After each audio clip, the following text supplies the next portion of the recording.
വളരെ ഗൗരവത്തോടു കൂടി കാണേണ്ട കാര്യമാണിത്. ഒരുപക്ഷെ ഒരാളോ ഒരു ഗ്രൂപ്പോ ആയിരിക്കും. നിന്റെ പരിപാടി ഉണ്ടല്ലോ, ഈ പരിപാടി ഇന്നത്തോട് നിർത്തിക്കും. ഇന്ന് രാവിലെ പത്രമാധ്യമങ്ങളിലൂടെ നഗരങ്ങളിലെ പലയിടങ്ങളിലും സോഷ്യൽ മീഡിയയിലും ഇത് കാണാൻ സാധിച്ചു. ഇപ്പൊ സംസാരിക്കുന്നേ പാർട്ടിയാ. കേരളത്തിലെ 3.25 കോടി ജനങ്ങളും കൂടി ഇങ്ങനെയൊക്കെ ചെയ്താ ഞാനെന്ത് ചെയ്യും? അപ്പൊ നമ്മുടെ നാട്ടിൽ ശുപാർശയില്ലാതെ ഒരു സാധാരണക്കാരന് മുഖ്യമന്ത്രിയെ കാണാൻ പറ്റത്തില്ലേ?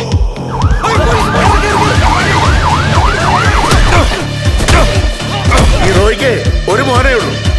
നീ എന്നോട് കാണിച്ചതേ നല്ല നന്ദിക്കുണ്ടായവന്റെ ഗുണം അല്ല. താഴെ കിടക്കുന്ന പാർട്ടിക്കാരും മുതൽ ഒപ്പമുള്ളവർ വരെ ഉണ്ടാക്കിയെടുത്ത മായാവലയത്തിനുള്ളിലേക്ക് നമ്മൾ സാധാരണക്കാരുടെ പ്രശ്നങ്ങൾ എത്തിക്കുന്നില്ല എന്നതാണ് അതിന്റെ വാസ്തവം.